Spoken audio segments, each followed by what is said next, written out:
بسم اللہ الرحمن الرحیم۔ سورہ یونس کا تعارف۔ سورہ یونس ترتیب کے اعتبار سے قرآن مجید کی 10ویں سورت ہے۔ اس کی 109 آیات اور 11 رکوع ہیں۔ یہ سورت 11ویں پارے میں ہے۔ سورت مکہ مکرمہ میں نازل ہوئی۔ اس کا نام یونس اس لیے رکھا گیا ہے کہ اس کی آیت نمبر 98 میں حضرت یونس علیہ السلام کا نام مذکور ہے۔ اس سورت کی ابتدا حروف مقطعات الف لام را سے ہوتی ہے۔ ایک شخص رسول اللہ صلی اللہ علیہ وسلم کی خدمت میں حاضر ہوا اور عرض کیا، اللہ کے رسول مجھے قرآن مجید پڑھائیے۔ آپ صلی اللہ علیہ وسلم نے فرمایا، ان 3 سورتوں کو پڑھو جن کے شروع میں الف لام را ہے۔ اس نے کہا، میں بوڑھا ہو چکا ہوں، میرا دل سخت اور زبان موٹی ہو گئی ہے، اس لیے اس قدر نہیں پڑھ سکتا۔ آپ نے فرمایا کہ پھر ہاں میم والی تینوں صورتیں پڑھا کرو۔ اس شخص نے پھر وہی بات دہرائی۔ آپ صلی اللہ علیہ وسلم نے فرمایا، تو مسبحات میں سے 3 صورتیں پڑھا کرو۔ اس شخص نے پھر وہی بات دہرائی اور عرض کیا، اللہ کے رسول مجھے ایک جامع صورت سکھا دیجیے۔ رسول اللہ صلی اللہ علیہ وسلم نے اس کو سورۃ الزلزال سکھائی۔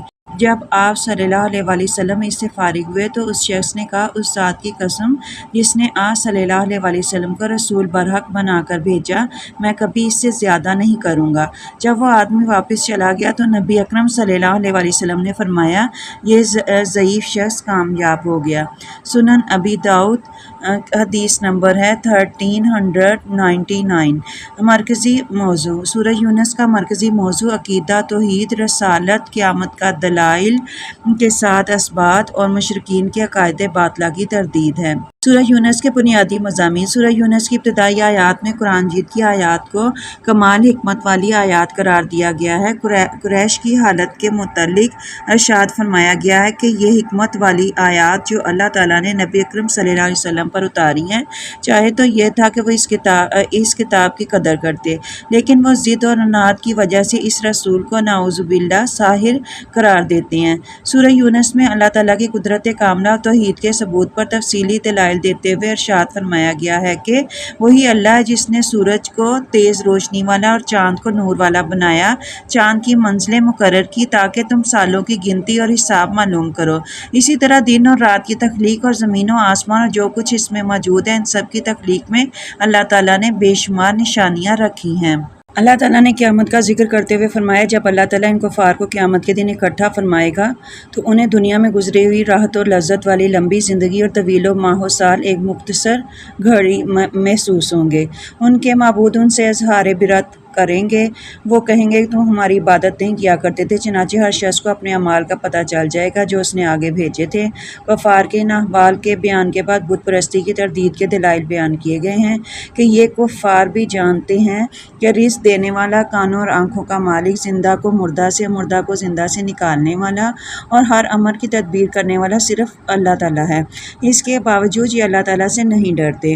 اثبات توحید اور شرک کی تردید کے بعد قرآن مجید کی حقانیت بیان کی گئی ہے کہ یہ قرآن مجید کوئی من گھڑت کتاب نہیں۔ اگر کسی کو اس کی صداقت میں شک ہے تو وہ اس طرح کی کوئی ایک صورت ہی لا کر دکھا دے، لیکن یہ کفار اپنے باپ دادا کی اندھی تقلید میں قرآن مجید کو جھٹلا رہے ہیں۔ نبی کریم صلی اللہ علیہ وسلم کو فرمایا گیا کہ اگر یہ نہیں مانتے تو انہیں فرما دے کہ تم اپنے اعمال کے ذمہ دار ہو اور میں اپنے اعمال کا ذمہ دار ہوں۔ آپ صلی اللہ علیہ وسلم کا کام فقط اللہ تعالیٰ کا پیغام پہنچا دینا ہے۔ سورہ یونس کے آخر میں متعدد انبیاء کرام علیہ السلام کا تذکرہ کیا گیا ہے۔ نبی کریم صلی اللہ علیہ وسلم اور صحابہ کرام کو تسلی دی گئی ہے کہ ان انبیاء علیہ السلام کی اقوام نے انہیں جھٹلایا اور سرکشی کی تو اللہ تعالیٰ نے اپنے رسولوں اور ایمان والوں کو بچا لیا اور سرکش اقوام کو تباہ و برباد کر دیا۔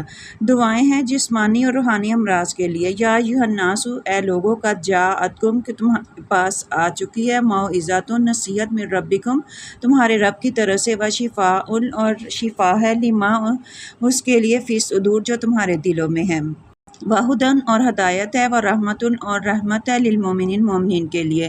سورہ یونس کی آیت نمبر 57 میں، اے لوگو، یقیناً تمہارے پاس تمہارے رب کی طرف سے نصیحت آ چکی ہے اور ان بیماریوں کی شفا جو سینوں میں ہے، اور مومنین کے لیے ہدایت اور رحمت ہے۔ ظالموں سے نجات کے لیے دعا ہے، ربنا، اے ہمارے رب، لا نہ تجعلنا، ہمیں بنا، فتنۃ، آزمائش، للقومی، ان قوم کے لیے، ظالمین، جو ظالم ہیں۔ اے ہمارے رب، ہمیں ظالم قوم کے لیے جو ذریعہ آزمائش نہ بنا، ونجینا اور ہمیں جو ہے نجات دے برحمتک اپنی رحمت سے، من القوم الکافرین کافروں کی قوم سے، اور اپنی رحمت سے ہمیں نجات عطا فرما کافر قوم سے۔